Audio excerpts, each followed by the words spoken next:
Good morning! Ito po ang programang Bawal ang Pikon. Get it straight with Daniel Razon. Ang bisita ko po ngayon dito sa studio ay kinatawan ng pinagsama-samang grupo na ang pangalan po ay Conference Assembly for Unity and Solidarity of Associations in the Armed Forces and Police Retirees Veterans Pensioners Incorporated o CAUSA, AFP, RVI. Ano bang pinaglalaban ng grupong ito ng mga retirado at mga veterano? At ano ba ang kanilang ibig na iparating sa ating pamahalaan? Let's welcome to the program, Retired Lieutenant Colonel Buenaventura Aguilar Jr. Sir, please. Good morning po. Welcome to the program, sir. Thank you very much. Have a seat, sir, please. Opo. Let's get it straight. Ano ho ba ang problema natin ngayon dito sa inyong mga pensyon? Sadyang hindi binibigay sa inyo? O meron talagang proseso na dapat pang pagdaanan kaya hindi pa niyo natatanggap? Ito pong aming pension na itong hindi pa nabibigay ay tungkol po ito sa hindi on time ang pag-implement ng increase. Kaya nagkakaroon pong naiiwan na pension, yan pong tinatawag na arrearages every year po. Every time pong matapos ang calendar fiscal year ng December, kung hindi po nasitol yung na hindi nabibigay, magiging in the succeeding year, yung differential supposed to be, magiging arrears na po ang tawag yan. So, gaano kalaki na hong pinag-uusapan natin na arrears dito? Maabot na pong officially po ng binigay ng Pension Gratuity Management ng Armed Forces ay umabot na as of December 2012 magmulang 2000 fiscal year 2000 ay umabot na pong 17.89 billion. 17.89 billion. So, hindi na to biro-biro dahil bilyong piso na ito. Ano ang katwiran at hindi na ibibigay sa inyo? Yun nga po, nag-umpisa po ito nung sa ating Pangulong Joseph Estrada. Nagbigay po siya ng 10% across the board increase sa lahat ng government employees kasama po ang Armed Forces. So hindi naman ito naibigay, hindi napondohan? Hindi po sa panahon ni Estrada. Nung pumasok po si former President Gloria Macapagal Arroyo, siya po ang naka-implement nito piece by piecemeal lang po. So hindi rin naging sapat yung naibigay sa inyo. So may utang pa rin sila lumalabas. Opo, kasi hindi po na-implement on time. Kaya po, halimbawa po, yung kay President Estrada nga na-increase, binigay lang po yung unang 4 na buwan, January to April 2001, nung pumasok si GMA, sa mga pensioner. At ang sumunod na another 4 months, noon naman ng 2002. At sa 2003, 3 months. Kaya ang nabigay lang po sa increase ni President Estrada ng 10% ay 11 months, January to November. Naiwan pa po yung December 2000. Kaya po, na-implement lang po ang 10% na napasok sa pension ng mga pensioner ay July 2002. Kaya ang naiwan po, 19 months, which worth 1.2 billion pa po ang hindi nabibigay. So ngayon po sa panahon ng Pangulong Aquino, meron ba kayong nakuha dito ho sa mga arrears na ito o hanggang ngayon ay wala pa rin? Mayroon naman po siyang nabibigay dito na sa term niya lang po. Pero yung naabutan niya po, nandun pa po yun. So sa term ng Pangulong Aquino, meron namang naibigay sa inyo?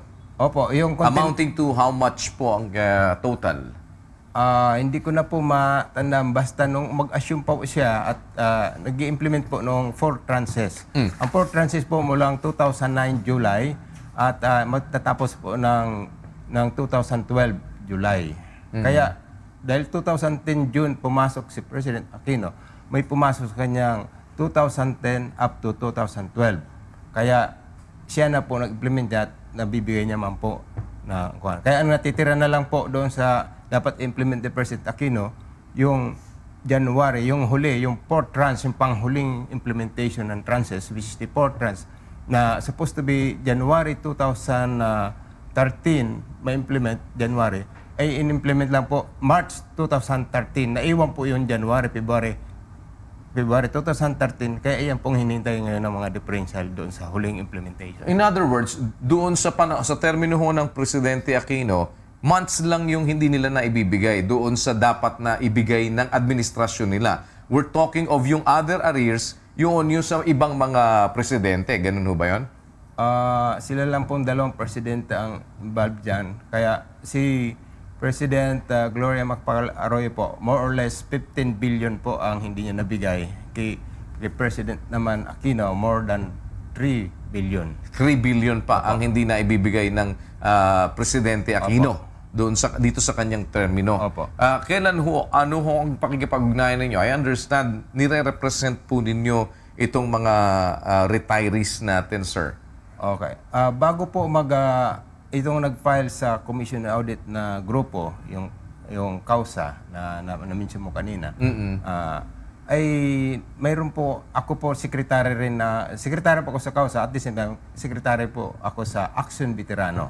Yung Action Veterano po, nung mag-assume si President Aquino, ay ang presidente po namin si Brigadier General Palumo noong June 15, 2010 nag-request ng update report sa headquarters ng Armed Forces at nabigyan po kaming information by the J1 yung personnel ng Armed Forces ng 15.766 billion na yun ang utang as of that moment.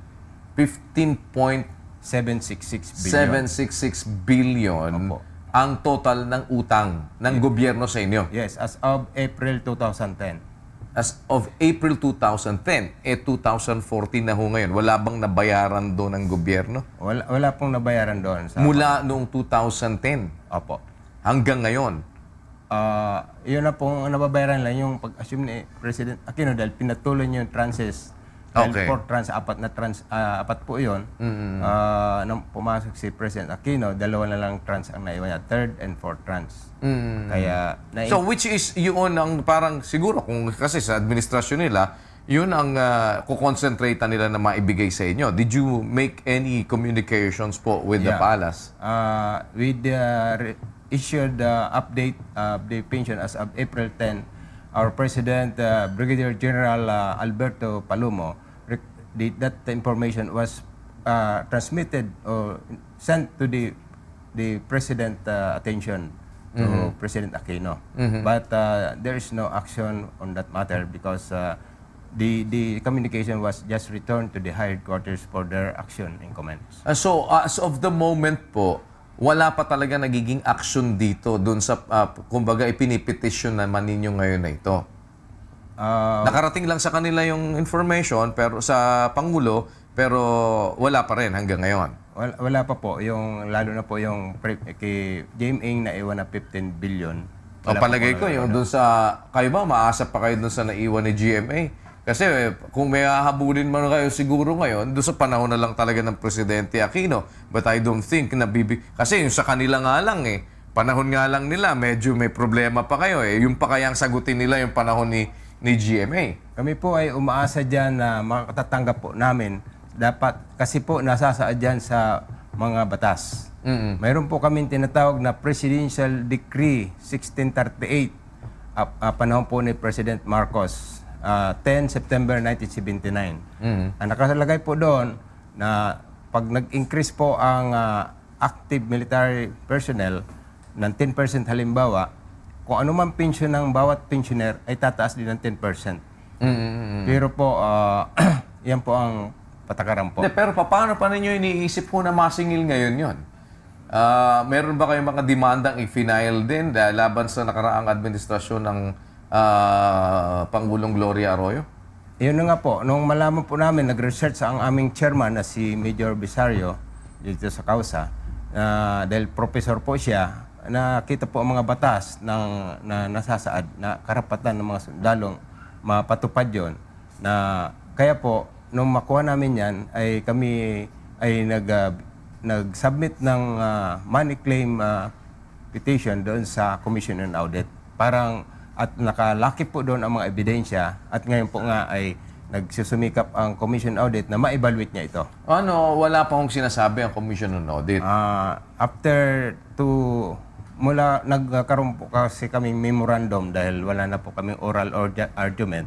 Kaya our lawyer submitted an memorandum to the COA last 15 November 2013.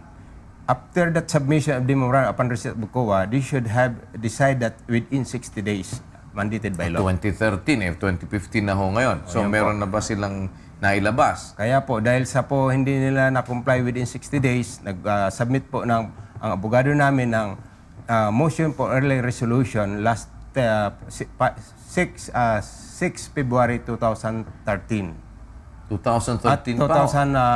2014, by the way. 2014 February. So, after that, wala pa rin early resolution Wala pa rin na po. lumalabas. Umabot na po ng September. Gumawa na ng abogado namin second manifestation for motion for early Saan resolution. ninyo sinasubmit yung... Doon po sa COA, sa Secretariat. So, doon kayo nagsasubmit ng motion for early resolution sa COA. So, inulit nyo ulit nitong September 26, September. 2014 po. So, September of 2014. Ngayon ho ay January, magpe-February na ulit ng 2015. Wala pa rin nangyayari. Ngayon po, sumagot na po sila na noong October 10, 2014, na nakalakip yung may aksyon naman pala silang August 8 pa na memorandum, the legal of the COA submitted a memorandum to the COA of GSQ at the same time to the Armed Forces Management. Ano ho ang sinasaad naman noon? Ang kautusan po ng legal COA ay gumawa ang GSQ COA ng soft payroll. Ibig pong sabihin, ano bang mga pinagbibigay na ng gobyerno magmula 2000, fiscal year 2000 up to 2012 sa mga pensioner. May corresponding po yan na kung sino-sino yun. At ang kautosan naman po sa Armed Forces Management, ano naman ang gumawa sila ng schedule of this money claim na pinail namin na 17.91 billion. Kung paano i-mention po doon yung mga sino-sino itong mga taong ito. Dahil nung mga kakuha po kaming record sa kanila, nung request kami, signed by the Deputy Chief of Staff for Personnel G1, yan po ang alter ego ng aming Chief of Staff as far as that matter is concerned. Nakakahawak po kami ng data yan. Kaya po, ang lumalabas po, lagi naman pala sila nagsasubmit ng proposal sa DBM taon-taon bearing the information about regular pension. Yung regular pension po and the arrearages.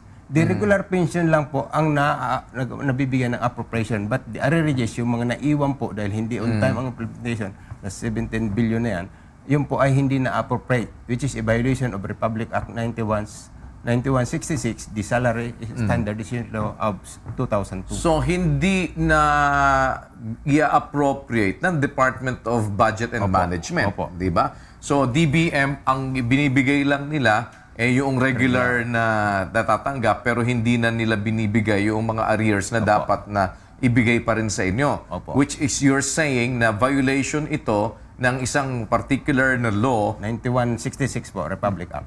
Na ang tatamaan ay ang mga taga-DBM. Opo. So, ito bang mga taga-DBM ngayon sinampahan na ninyo ng kaso? Before you answer that, sir, we'll pause for a break. Babalik po kami. Salamat po.